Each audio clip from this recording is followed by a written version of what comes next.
Lumsden Shota, Cora Staunton, 24 years of an inter-county career span, 4th season now at the AFLW, and many other sports under her belt. Cora, it's great to be talking to you. Thanks a million for joining us. How are you feeling? No bother at all. To round 5 now at the AFLW? Yeah, thanks for having me. First of all, yeah, round 5. This is the season that goes very quickly. Obviously, the seasons are very short. Yeah, so looking forward to round 5. We fly to Melbourne in the morning and play tomorrow afternoon. So, yeah, it'll be a tough one. Bulldogs have won 3 and lost 1. So, yeah, they're a very good young side. So especially away from home as well. But yeah, we're really looking forward to it. We've had 2 good weeks at home here in Sydney. As is well documented, we've been on the road for quite a long time. So yeah, it's good since we've come back to Sydney. We started to play some good footy. And Cora, this is your 4th season with the AFLW and 4 goals in round 4. It's obviously been a lucky number, but you must be delighted after the win. And definitely 2 wins in a row has been great for the Giants to get that confidence up, I suppose. Yeah, exactly. It's obviously nice to kick goals. Obviously you put a little bit of pressure on yourself, but I suppose it's probably a little bit different to home. The main thing is that you're getting the wins under your belt. But yeah, confidence, as I said, is probably high after 2 good wins at home, especially last week. So the girls have settled in. The main thing is we're keeping pretty much injury free, which is a big thing over here with the shortness of the season. The girls are fresh and not picking up many injuries. So we've been lucky enough, bar obviously Breed, which was the big injury at the start for practice matches. We've been very, very lucky in that regard. And you mentioned Breed Stack there, but obviously it's nice having another Irish player over in the camp. But I'm sure, Cora, they're wondering what's in the Irish blood with the recovery from injuries, because you had a quadruple leg break yourself, in the post-season. So I suppose it's really impressed them, the resilience of the Irish players. Yeah, I think Breed has probably brought her to another level. Obviously, the seriousness of her injury, being a neck injury, and yeah, she's just been amazing. They're a bit like me. They're trying to slow her down all the time, and she's having none of it. Yeah, so she's been remarkable. I think it's 6 weeks on Sunday since she's broke her neck, and she's tacked rehab. She's back running, and she's really putting the strength conditioning and physio department under a lot of pressure because she's keen to get stuff done. So yeah, I'm hoping to see her some stage at the back of the season. But yeah, she's been immense. As I said, she's attacked her rehab really well. And yeah, I do think that the Irish are a little bit different, surely. And Cora, you mentioned there the strength and conditioning. I know that you were saying you got brilliant support to help you come back from rehab, but they gave you a really long time frame, which you seem to make your own of, I think, in the end as well. Yeah, I suppose it's like anything else. I suppose it's probably a bit of a motto that I had since I was younger and grown up. And, I've been lucky enough. I haven't had too many serious injuries, bar my ACL in Gaelic football. I've obviously had a lot of broken bones, but they're quick enough to come back from. I normally, if they tell you 12 months, normally half of them maybe add a month. So 12 months turns into 7. You just have to attack it and try and hit all the targets and stuff, exactly like Breed is doing. So you just everything you're asked to do, you do it. And as I said, I was very lucky. I had a very good strength conditioning coach over here. Everything she told me to do, I don't buy the letter of the law and try to sneak in a few extras when she wasn't looking or around. But yeah, you just attack it. It's another challenge. It's like playing a game. You just attack an injury like it's a game, and that's what I did. For probably my 8 months that I was in rehab. And Cora, this is your 4th season there, but did you find when you came home, let's say after the 1st and 2nd season, did it take, a big effort on your part to keep going with kind of the pre-season training and I suppose in between season training as well? Yeah, I suppose the biggest thing when I come home after the first season, because obviously I came out quite late in 2017 after winning the Club All-Ireland with Carnacon, and I had no experience with the oval ball. It's great now, with AFL Women's Ireland, with Mike Curran there, he does skills with a lot of the girls before they come out now. So I unfortunately didn't have that at the time. So yeah, when I come home after the first season, I had to spend a lot of time learning how to kick the ball properly and mastering and the ball drop in particular. So yeah, that was a big thing, and my kicking style changed in the 2nd season. Yeah, and obviously pre-season training, the minute we kind of finish, you're probably given a couple of weeks off and you're straight into a pre-season training where you're given running and weights. And that was no different when I come back this year with COVID. Probably from the end of April to when we eventually got over in December, we were on programs probably 3 or 4 times a week. And then obviously I was lucky enough, I was training when we got a chance with Cairnacone as well. So that keeps you match sharp, but you do need time to adjust to both sides. Probably need more time to adjust to AFL when I come over than I do to Gaelic football when I go home. Yeah, well, definitely it's some accolade with 20 club championships with Cairnacone and 6 All-Irelands as well with the club. But one thing I suppose, Cora, you did have a bit of experience with the oval ball as well, with rugby in Castlebar, but did you find that stood to you from 2013? And I think 7 tries in one game hopefully was giving you a bit of a start into the AFLW as well. Yeah, certainly rugby helped me have a basis in the game. I suppose, you know, if people ask what type of sport is AFL, it's a mixture of probably soccer, Gaelic football, and rugby all kind of put in one. And and certainly from the physicality side of it and the tackling side of it, I probably was ahead and lucky that had, you know, played 2 seasons of rugby with Castlebar, so that certainly did help me from the physical side of it. But Gaelic football is a huge help as well. Us Irish, all the girls that play in the league are, you know, just probably play a little bit different and off the cuff, and that's what they like to see here. We play on instinct, and you know, we're very agile. Yeah, we do a lot of things that we probably shouldn't do, like play on and stuff. But yeah, I think we make the game more exciting, and any of the Irish girls that have been playing in the last 4 seasons, you know, have done very well, and are in each club are acquitting themselves very, very well. And it's great to see so many, Cora, but I suppose your 4th score there, you know, in the 4th round was definitely a goal, you could say, that came from football and experience. But have you found that as the seasons have gone on, you've just settled more into the different skills as well? And maybe what ones would have been tough, I suppose, starting off? Yeah, certainly. My coach mightn't say that. I done a kicking session with them this morning. It's really what you're instinctively doing, and you know, I suppose I'm lucky enough. You know, I have quite a powerful kick, so he tends to let me do whatever, you know, I want in relation to my kicking, because it's instinctive. In a game, you don't have time to think. But yeah, certain skills, obviously, you know, the kick pass, as they call it, that's probably a skill that you have to. Obviously overhead marking and how you use your body. I suppose that's the biggest thing we as Irish players, because it's a contact sport, there's so much, don't like to say hitting off the ball, but you can be physical off the ball and you can push people, shoulder people. It's that type of stuff that we don't do instinctively that I have to continuously work on to replicate in a match.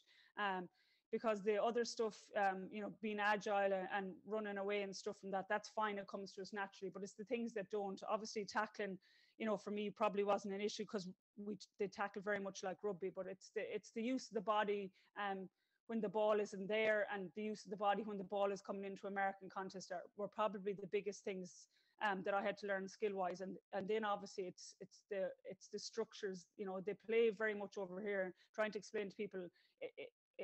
We've all structures for different plays. So if the ball is in the back, in the defence, in our defence, we'd structure up as a forward line differently if it's in the forward line. So it's to learn all these plays that you have to kind of sit down. And I suppose when the first few years, I'd have to do extra work with our forward line coach and our head coach to learn these structures, as Breed is do now, even though she's injured, that she's learning a lot of them things that, you know, you take for granted with a Gaelic football. You know all them things already. And Cora, I suppose when you started out there first, you know, definitely was Nicholas Walsh was kind of the key person to get you started on it. But have you found that it's helped, I suppose, having that Irish connection out there as well? And he's obviously in there as a coach as well, but with getting to know Al O'Connell and that kind of thing as well. Yeah, certainly. Obviously, you know, coming out in 2017, it's daunting. You're coming into a new team. I suppose you know, I was 35 at the time. I hadn't been in a new team in a long time. Probably Castlebar Rugby would have been the last one in 2013, but at the same time I knew a lot of girls that was in that rugby team. So coming into a whole new environment where you don't know anyone, you're different because you're Irish, and you're different because your accent. And certainly for the first month, I was lucky my brother lived here at the time for the first 2 years that I was here, so that helped in regard to settle in. And obviously having Nicholas in the club was a huge help, because it does take, you know, time to settle. You're the new girl in, and maybe for the first while, you know, before I come over, the Aussies are kind of wondering who this is. You know, probably had me Googled a number of times if they've told me since. But yeah, you have to go, and you're starting from the bottom. And I had to start from the bottom and you know, try and prove myself to the team first of all, and prove myself to the coaching staff. And I never wanted to be just here on because I was someone in Ireland. I, you know, had to train hard, and to start to perform, to be noticed, and for the girls to really respond to me. So yeah, obviously probably the first, I'd say 6-7 weeks was very hard. It probably took me till mid-January, the first year I come over to settle. But, you know, after that, you know, I think I really did and started to get to know the girls. And Cora, what have you enjoyed most about the professional aspect of it? Because obviously you've had, you know, 24 years with Mayo, and, you know, after making your debut with Mayo at 13, you've definitely a huge amount of experience to go by. But what has been most different, I suppose, from a professional standpoint? Yeah, I suppose being able, obviously not having to work is great, and being able to challenge yourself and, you know, go into the club every day, and whether it's spending time on skills or the education around the game, whatever it is, yeah, just being able to challenge yourself fully and have that full professional role. Because for the Irish girls, we have that, because obviously we don't work over here. So you're putting all your energy and all your time trying to make yourself a better sports person.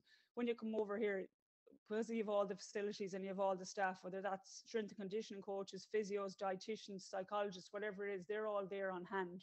So if you want to get better, you have them on hand straight away. So I think that's the biggest difference, is that you have so much time to put into it, and you have the resources there that you only can make yourself better. So yeah, it's like anything else. It's a challenge. It's a new sport, and you want to be good. So you spend all your time trying to improve on, whether that's kicking, that's getting fitter, that's getting stronger. You know, I probably set myself little targets every month that I want to get better. Whether that's in the gym, you want to be able to squat more, you want to be able to bench press more, or if that's out in the field, whether you want to be a better kick passer, you just set yourself little targets. So it's the professional element that I probably really enjoy, and not having to spend time, you know, going to work 9 to 5 and then rushing off to train for Carnacon or Mayo, or whatever it was. And I also like the element, I suppose, he brought me over from a leadership point of view. So I do a lot of work with the younger girls in our team that, you know, maybe are 18, 19, 20, that some, you know, have moved away from home. Home could be South Australia. You know, that's their first time they ever moved away from home. So you spend a lot of time mentoring them and, you know, helping them, you know, outside of footy and with life and life skills and stuff. And, you know, they have challenges, whether it's maybe not making the team or struggling with work, struggling with relationships, whatever it is, that you're mentoring them and helping them grow as individuals. Well, it's great to see, Cora, you're getting to use that. I mean, you would have had the liaison role anyways with the HSE, so you're still getting to bring that expertise to the table. But there was a tragedy in the club with Jacinda Barkley as well in October, and it was very tough, obviously, for all the players. You definitely can see from talking to you, it's like a family from it. But how has it been for the club, I suppose, since then to come back from that?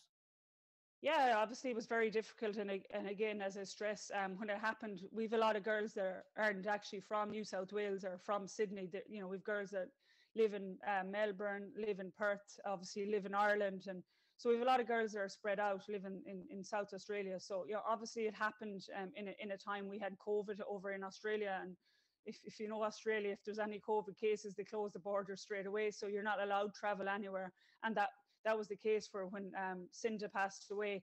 Girls couldn't go to her funeral. Our coach got an exemption to go, so he was the only one that could go. So that was difficult that we weren't all together.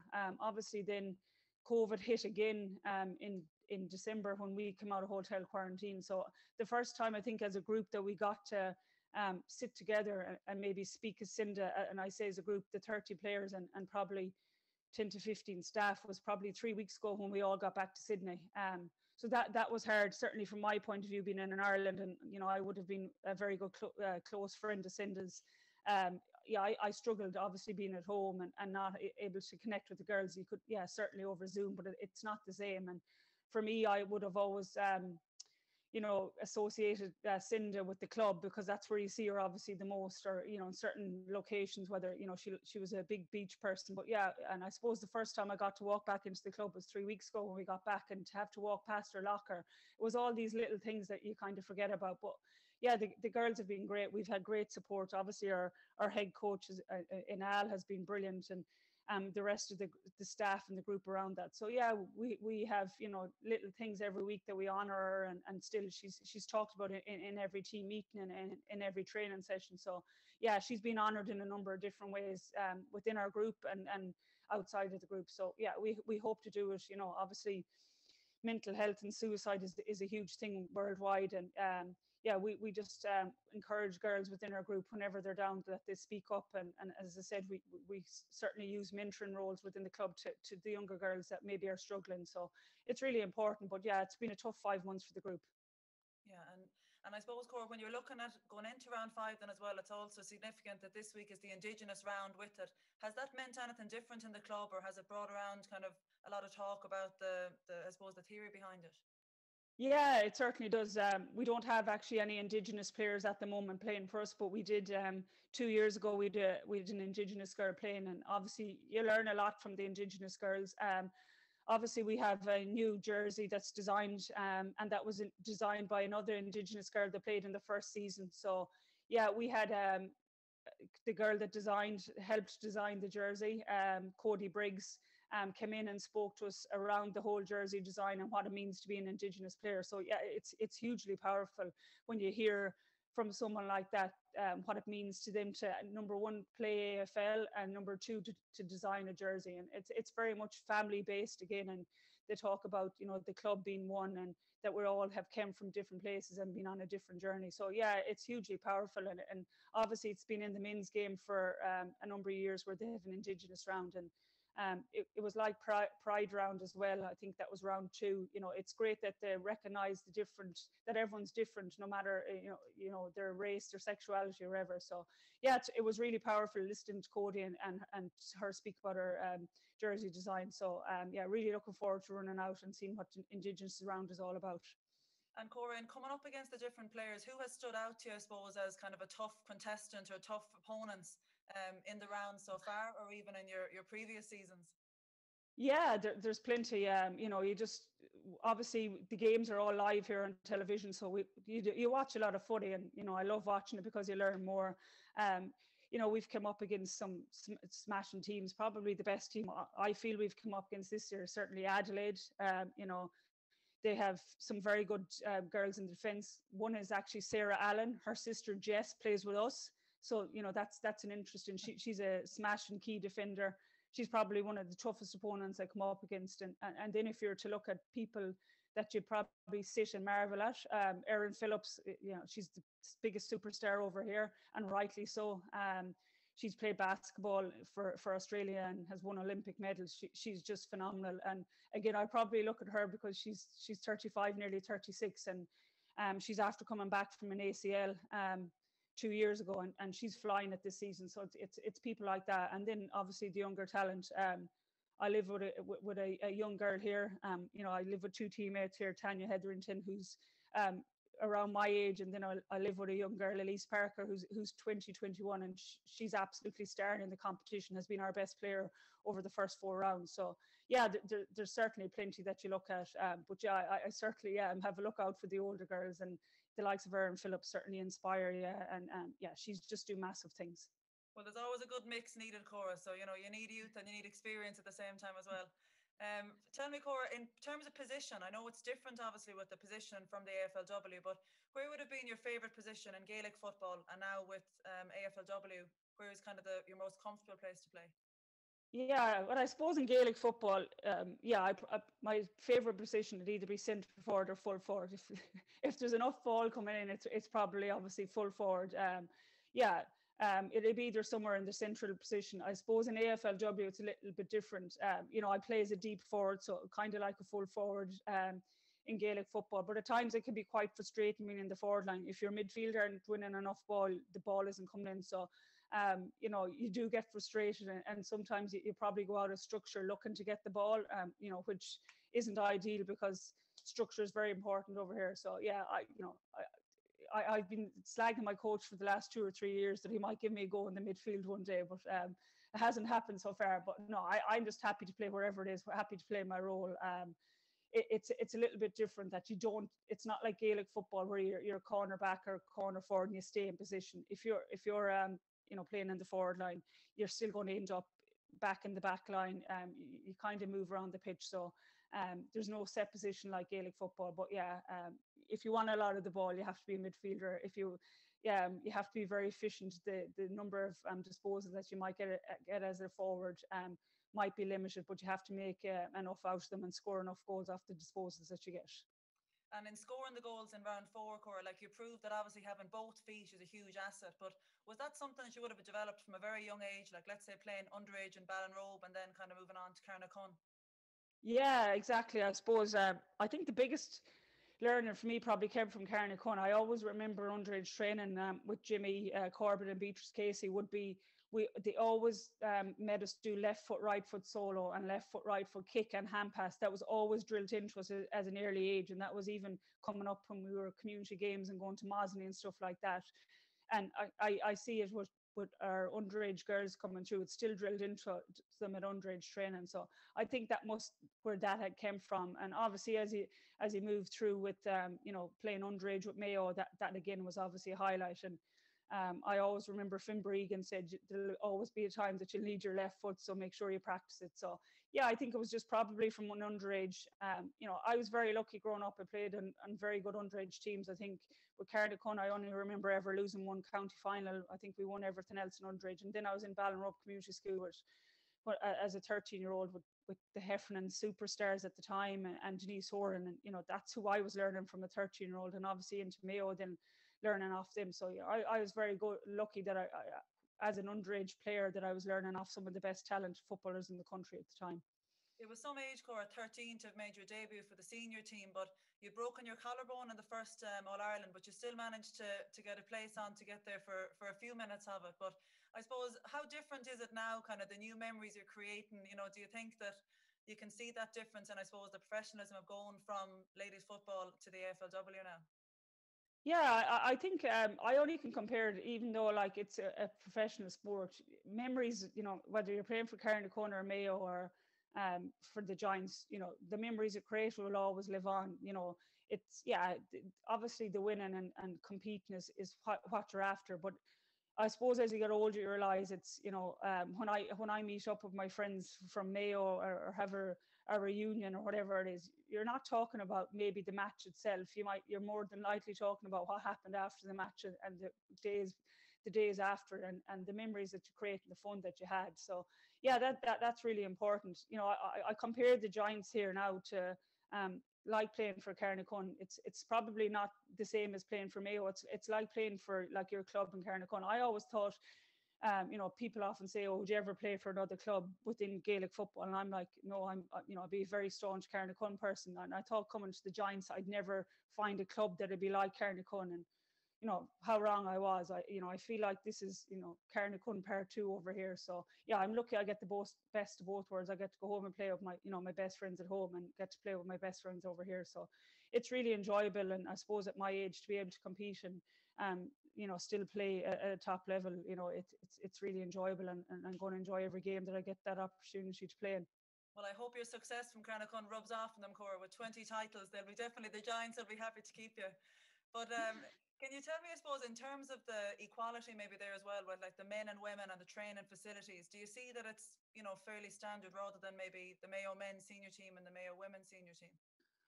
Yeah, I think obviously they still have a bit to go here in that regard. I suppose if you take the whole, pay element out of it, because it's only a semi-professional and it's very relatively new. It's only in its 5th season. The men are playing for, I'm not sure, but there's clubs that are 100 plus years old, so they're playing for a long time. If you take away the pay element, which obviously is nowhere near the same, there's huge equality.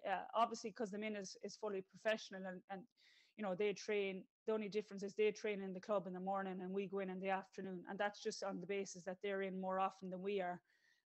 But we use the same gym, we use the same training pitch. Yeah, obviously we've different changing rooms. We've actually more state-of-the-art changing rooms than they do, because we've had a new development where as when we come over this year, they built a whole new women's facility over here. So everything, we've access to a lot of the same staff.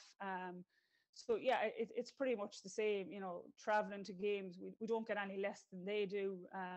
COVID is different because we have to travel on match day, but they do the same thing. Otherwise, you're very looked after. So, like the biggest example I can give is from a medical point of view, and my injury probably being that is how well you're looked after, and how the club will not send you home in any in any bad state. They want you to be as healthy as you can going home. And the resources that were put into me, even though my injury didn't happen at the Giants or playing for the Giants, the resources they put into me to get me better and back to, you know, full health was unbelievable. And I suppose that's probably where I found the biggest change.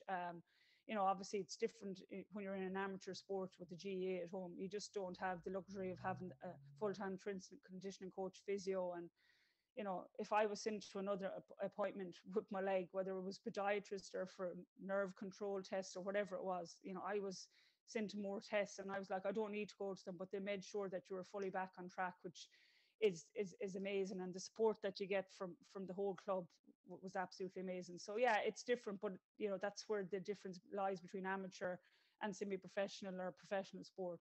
It doesn't lie in any other way. Any Gaelic footballer could come over and play AFL or AFLW with their fitness levels and their skills levels. It's just that you have the time and the professional set up here, and that's the biggest difference. And Cora, what has the preparation been like for taking on the Bulldogs now at the weekend in round 5? Yeah, so obviously it starts with we played last Saturday, was it? So Saturday evening we played. So then on Sunday, no, did we play last Sunday? We played on Sunday. Monday is recovery day. So we go to the club, have massage for the 21 girls that were playing, and then we have recovery. So recovery is like a flush run or a flush on the bike where we do a small bit of a gym session. We do a little bit craft, but it's all indoor in as we call it, the cage, but it's an indoor facility, which is craft is just skills. And then we sit down and review the game. So we do that first of all. We review our own game. We review the West Coast. We do that individually with our forwards coach. We do it collectively as a forwards group, and then we do a team review with the whole team. So then this week we trained on Tuesday and Thursday. So Tuesday being a heavier session than Thursday. We've Wednesday off, and then we've obviously today off and we fly in the morning. But say for example today, I would have done some extra to Tuesday. The 2 days off, I'd have done some extra kicking myself or a couple of different things that I needed to work on with our forwards coach and our head coach. So yeah, that's probably what the week looks like. Main training Tuesday and Thursday, and obviously Monday's team review. And then actually on Thursday as well, Tuesday and Thursday, we do opposition analysis. So we look at the Bulldogs and things we need to know about. Obviously for me, they're defenders, and things we need to know collectively of the team. So yeah, a lot goes into review. So when we go into the club, whenever we arrive in maybe from 2:30 to 3, you know, there's a couple of laptops that all the edits from the last 4 Bulldogs games. So if you know who you're American, you can just look at them for an hour, or if you just want to look at the whole opposition, it's all there for you. So it's up to, sometimes it's individual responsibility, and then sometimes it's group responsibility. But yeah, even this afternoon, I went into the club to do a bit of review on the Bulldogs defence, just to be ready for tomorrow. Brilliant. Well, I know they'll all be watching at home, Cora, as well, and definitely at home in Carnacon and all your siblings. Is there any message you have for them or anything you'd like to say? Yeah, I suppose, my poor, my nieces especially, you know, obviously a lot of nieces and nephews, they get up quite early to watch it. You know, they're big, massive Giants fans. So yeah, they're absolutely brilliant. Yeah, so just hello, I suppose, to all my nieces and nephews and my friends at home. And, you know, I hope everyone, obviously COVID is quite bad there at the moment. I hope everyone's getting through lockdown. I know how tough it is. And, you know, we will get out the other side of it, and we will hopefully have GAA football in the next couple of months. So yeah, hello to all of them at home, and hope they're all keeping well. Well, Cora, I wish you and the Giants the best of luck against the Bulldogs, and you're hoping for 3 wins in a row now. But thanks a million for talking to us, Cora, and the best of luck with the rest of the season. Thank you. Great to have you. Great to speak to you. Thanks, Cora.